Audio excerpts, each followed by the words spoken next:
At this point, it feels like it's fundamental to survival. What's that? Technology. Don't you just hate it when TV or movies do that sort of thing? Before I really get started, I have to get this off my chest. One person says something like, yeah, it was. And then the second person goes, what? Then the first person goes, it was sweet, that thing you said.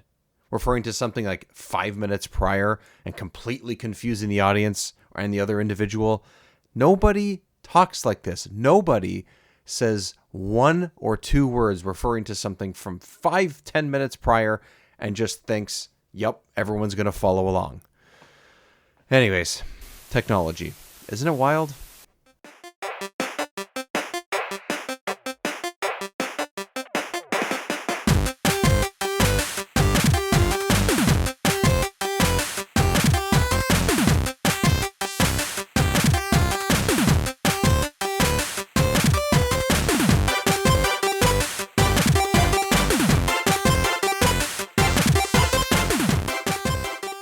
I've had this thought a few times over the last several months. Technological and medical advancements have been a massive part of my life, but in the last 2 years, even more so. Have you ever stopped to think, wow, a stethoscope is an amazing thing and it's been around for well over 100 years. Sure, it's been iterated on, but damn, something so simple and something that you see Bugs Bunny wear as a symbol for being a doctor is just available. All right, now, open your mouth and say, That looks pretty bad. But of course, in doctors' offices and hospitals, that's as simple as it gets. There's gadgets, gizmos, and whatchamacallits all over the place. Those are technical terms. You don't have to worry about what those really mean. My point here is, it's all amazing. My wife and I have been in and out of various doctors' offices, appointments, hospitals for a while now. We're Canadian, so it's possible that this perspective on how this all works and feels may be a little bit different for us, but by and large, medical care has been frequent and effective. We are very lucky in that way. This technology and medical know-how has helped us expand our family to 3 and 4, if you count our 15-year-old furry lady named Charlotte. We couldn't be happier. Has it been tough? Yeah. At times. That's one of the reasons why this podcast has been on a much longer break than I initially intended. But hey, that's life. Our little guy is now 6 months old and showing all the amazing signs of being the incredible human we hoped our child could be. Along the way, I've stopped and looked around the offices and medical rooms we've been in, staring at a stethoscope, machines that help babies overcome jaundice, breathing apparatuses, pain meds, and really anything you can think of. Whether my wife or my child needed them or not, I sometimes caught myself thinking we're so damn lucky to have this tech and the people to make all of this a reality. Fast forward a couple weeks and I find myself and my wife in a typical routine of feeding a baby every few hours, sleeping at odd hours, if at all, and quickly aching for my own technology. In comes the Steam Deck. Yes, here's where the games come into play, everybody.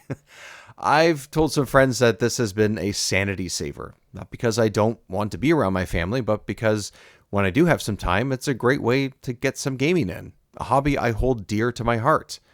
This particular technology has allowed me to play quite a few games I had sitting on my backlog, purchased on Steam sales and other websites, and dipped into some comfort food titles from the Super Nintendo and, of course, the Nintendo 64.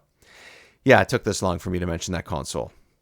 The console that this whole podcast is based around. But here we are. I'm happy to report that one of my favorite games of all time was the first Nintendo 64 title that I played from start to finish with my son by my side. Whether he was sleeping or playing or in a completely different room at the time, I completed Banjo-Kazooie in about 9 to 10 hours.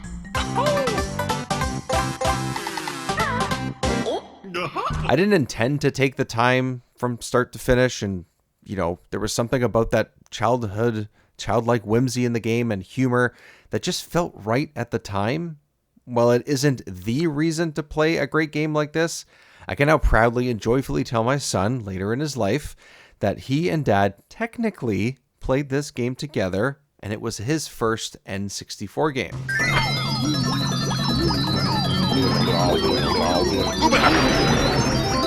I do own each and every Banjo-Kazooie game in physical form, but I didn't use them to play through the game. Technology allowed me to link my childhood with my own child.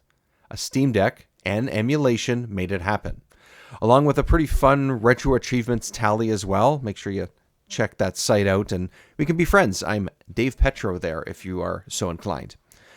But what about when my son is old enough to game?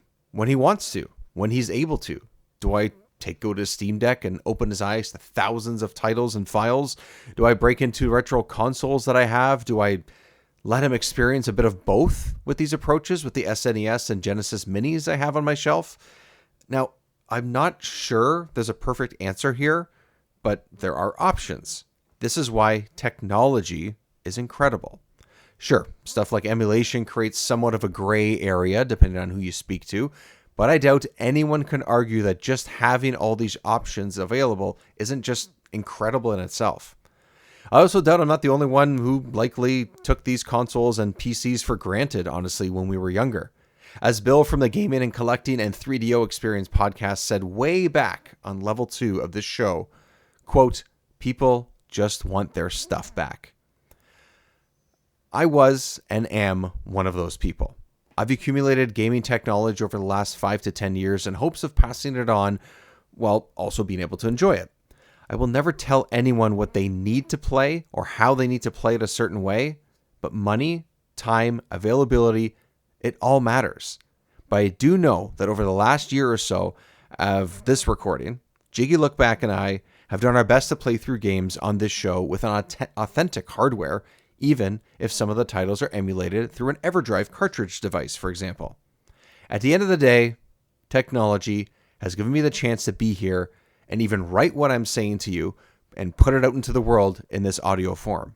I cannot wait to share more with you as this show continues, and I can't wait to experience the technology that I have around our home with my son and share gaming memories together throughout the years and pass that on to you as well.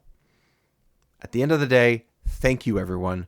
Truly, it will be on with the show. I promise.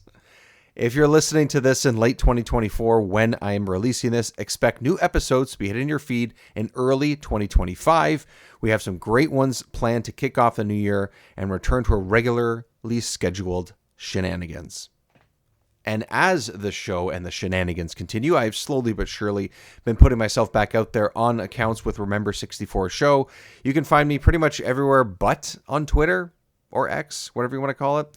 Blue Sky, Threads, Instagram, TikTok, all Remember 64 Show. Episodes will be posted there, updates, funny quips and such, just anything. Best way to connect with me is there. So instead of me continuing to talk your ear off here on a non-regular episode, this is the first one that's been on the feed in, I think, roughly 6 months. I'm sorry about that, but I promise things are getting back to normal, and you can follow along on those social media accounts, like I said, best way to follow along, or you can email me, remember64show@gmail.com if you have any suggestions, any games that you want us to cover, any of that stuff. Would love to hear from you. Always would. So thanks everyone for listening, being here through all this. I'm sorry the absence was so long, but I promise we're coming back with a bang. The first few episodes are going to have some big heavy hitters, and then we're going to sort of play everything in between, like we said, the good, the bad, the ugly, and everything in between. Thank you everyone for joining me on Remember 64. We'll see you soon.